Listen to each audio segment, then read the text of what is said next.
कड़ाई कार्रवाई के लिए लगेगी? बिल्कुल जरूर लगेगी।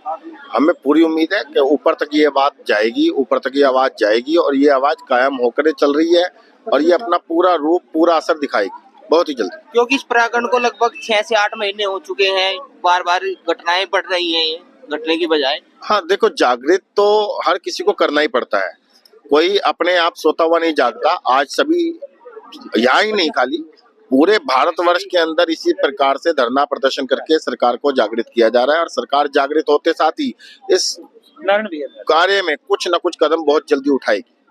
तो जैसे बयान भी आते हैं, जैसे योगी जी है हमारे मुख्यमंत्री, उनका भी बयान आया, कटोगे तो बटोगे।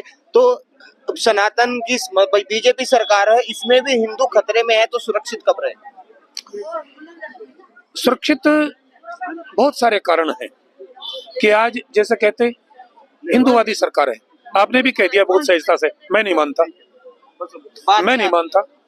मानता कि हिंदू की सरकार, हिंदू राष्ट्र की कोई बात है ना। सबसे पहले राजनीति प्रमुखता से, अपने राजनीतिक मुद्दों को प्रखरता से वो ध्यान देते हैं, उनके ऊपर ध्यान करते हैं कि वो ना बिगड़ जावे, हिंदू जहाँ जाना है कहीं जावे, कुछ ही हो। आज इसीलिए तो दल बल के साथ अपनी आवाज उठा रहे कि वहां तक पहुंचे और उनको ये लगे, उनकी आंखें खुले। ये खोलने के लिए तो जरूरत पड़ी। अगर हिंदुत्व की सरकार यहाँ पर है, अपना देश हिंदुत्व की सरकार की बात करता है, तो ये आवश्यकता नहीं थी। बहुत पहले ये हल हो जाता है, काम हुआ नहीं है। वो आपका विचार हो सकता है, दूसरों का विचार हो सकता है, लेकिन है नहीं। तो कटोगे बटोगे जो बयान आया है, जो आप बात कर रहे हैं कि सभी की बात हो रही, तो कटोगे बटोगे तो कटोगे किस लिए कहा गया? हाँ, इसमें सीधी बात है।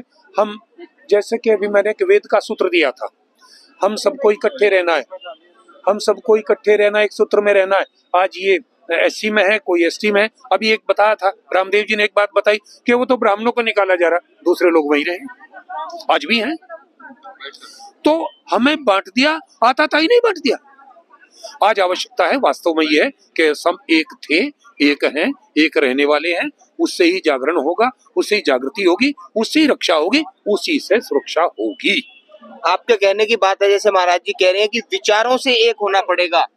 जो विचार अलग अलग भिन्न होते हैं, उससे ही अलग अलग सृष्टि ही विचारों से चलती है।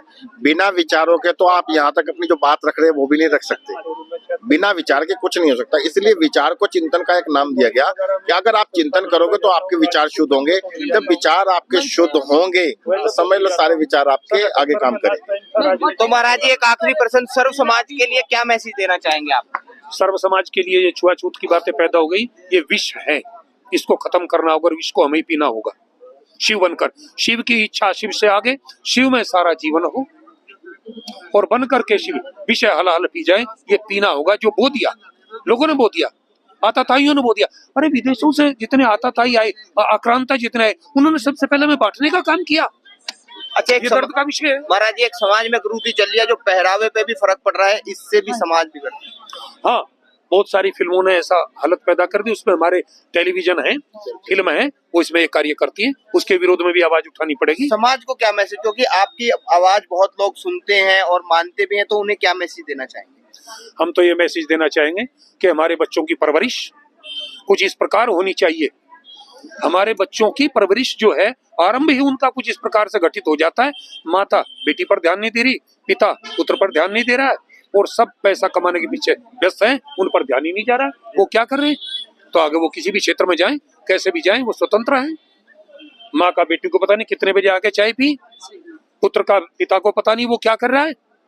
और सबसे बड़ी चीज है कि यहाँ के इतिहास को खत्म किया, और उससे भी बड़ी चीज गुरुकुल शिक्षा पर भाई कहा करो। मैं तो कहता हूँ स्वामी जी, कहा करो। हमारे बच्चे निश्चित रूप से भौतिक शास्त्र है, भौतिक विज्ञान है और भौतिक युग है, अर्थ युग है, इसके साथ चलना नितांत आवश्यक है। तदुपरांत इसके मैं ये कहूंगा, हमें साप्ताहिक, यदि नहीं दे सकते पाक्षिक, नहीं दे सकते तो मासिक, साप्ताहिक या पाक्षिक या मासिक एक दिन ऐसा रखें जैसा पहले, बहुत पहले हुआ करता था, कि वो सत्संग के माध्यम से, गुरुकुलों के माध्यम से, वो हमारी पारंपरिक जो शिक्षा पद्धति है, वो हमारे पहनावे पे। जो बहुत अच्छा प्रश्न आपने उठाया, हमारा बहुत अच्छा प्रश्न उठाया। बहुत सारे मंदिरों में हमारी माताएं बहनें जाती हैं, उनको यही पता नहीं वहां कैसे जाया जाएगा। अब एक बंधु थे हमारे, साधुओं का मंच था। अब एक पत्रकार बंधु ही थे, पत्रकार बंधु, तो उनकी भी आवाज उठा, तो आप काटना मत मेरी बात। वो जूते समेत मंच पे चढ़ गए, हम जूते निकाल के आए, वो जूते समेत मंच पे चढ़ गए। तो इस प्रकार से विकृत हो गया हमारा समाज, हम संगठित नहीं रहे और थोड़े से हवा के झोंके ने में बिखेर दिया, चूंकि हम संस्कारों से दूर चले गए, अपनी सभ्यता से दूर। देखो बहुत पहले इतिहास में आप पढ़ते हैं कि मोहनजोदड़ो हड़प्पा की सिंधु घाटी की सभ्यता, मोहनजोदड़ो हड़प्पा की खुदाई। अब उसको ठीक से पढ़ा नहीं, ना उसको ठीक से पढ़ाया। क्या थी मोहनजोदड़ो की, क्या थी सिंधु घाटी की सभ्यता, कहाँ था सिंधु, क्या थी वो सभ्यता, क्या थे वो संस्कार, क्या थे वो गुरुकुल। यानी तो ये शिक्षा पर एक सवाल है कि शिक्षा पद्धति भी बदल चुकी है और सामाजिक ज्ञान जिसकी बात करें और संस्कृति की, उससे भी दूर होते जा रहे हैं। हाँ, मैं तो ये कहूंगा विद्यामित्रम प्रवासेषु भार्यामित्रम गृहेषु, वो भी मैं वैदिक संस्कृति को मान्यता प्रदान करता हूँ। ये कि विद्यामित्रम प्रवासेषु भार्यामित्रम गृहेषु औषधिमित्रम व्याधिषु धर्ममित्रम मृत्युविचे, हमारी शिक्षा बहुत अनिवार्य है, वो सुसंस्कृत हो, सुसभ्य हो, ये जरूरी है। शिक्षा ने हमें विकृत कर दिया। सबसे पहले हमले हमारे शिक्षा के ऊपर हमारे ऊपर हुए, प्रलोभन दिए, प्रलोभन ने बांट दिया। लालची हमारे लोग रहे, हमारे लोग लालची रहे, लालच में बांट दिया। कुछ ने तलवार के बल पे बांट दिया, कुछ ने लालच के बल पे बांट दिया, तो यहाँ तो बंटते चले गए। आज आवश्यकता है बटोगे तो कटोगे, ये उसका उत्तर है। भारतवर्ष में भी संस्कृति की बात की जाती है, मगर संस्कृति जो भाषा है वो हमारी जो पाठ्यक्रम से खत्म होती जा रही है, इस पे क्या कहेंगे? नारद जी बोल रहे हैं। हाँ, यद्यपि संस्कृत की भाषा, जिस समय गूगल पर ये टेस्ट किया जा रहा था और ये निर्माण हो रहा था कंप्यूटर की आवाज का, तो उस समय सभी भाषाओं का परीक्षण किया गया और वहां जो पास होने वाली भाषा थी जिससे निर्माण किया, सब ट्रांसलेट किया बाद में सब भाषाओं का, लेकिन उस संस्कृत भाषा से ही उसको तैयार किया गया और वहां से फिर ट्रांसलेट होता है। तो संस्कृत भाषा सर्वोपरि है, आदिकाल की भाषा सर्वोपरि है और सबकी, एक ही नहीं, सबकी जननी संस्कृत है। अरबी की हो, फारसी की हो, उर्दू की तो नहीं कह सकते, अरबी की हो, फारसी की हो, इंडोनेशिया की, दूसरे कई मुल्कों की भाषा जो है, और फ्रेंच, लैटिन, उन भाषाओं में संस्कृत के शब्द हैं। पढ़ लीजिए, पढ़वा लीजिए। तो संस्कृत का विशेष महत्व रहा है और हमारी आदिकाल की, हाँ, उसको यदि हमने एक अंश भर भी अपनाया, यदि एक अंश भी हमने अपना लिया, तब भी हम सुरक्षित हो जाएंगे। पूरा देश वेस्टर्न कल्चर की तरफ को चल रहा है, इस वजह से भी समस्या है। सब लोग जो क्रिश्चियन स्कूल्स है उसकी तरफ अभी मैंने संकेत में वो कह दिया है, आपने सुन लिया होगा कि कुछ ने प्रलोभन दिया, शिक्षा के क्षेत्र में प्रलोभन दिया, फिर औषधि उपचार के क्षेत्र में प्रलोभन दिया, कुछ ने तलवार के बल पे दिया। ज्यादा घातक तो वही रहा, ज्यादा खतरनाक तो है जहाँ प्रलोभन चला। शिक्षा पढ़ाएगी, वहीं से संस्कार खराब कर दिया, हमारी प्रेयर प्रार्थनाएं सब खराब कर दी, यज्ञों की संस्कृति खराब कर दी। यज्ञ की संस्कृति है ही नहीं। 2, 4, 10 स्कूल आपको मिलेंगे जहाँ दैनिक यज्ञ होता हो और पाक्षिक कोई मासिक यज्ञ होता हो, है ही नहीं है।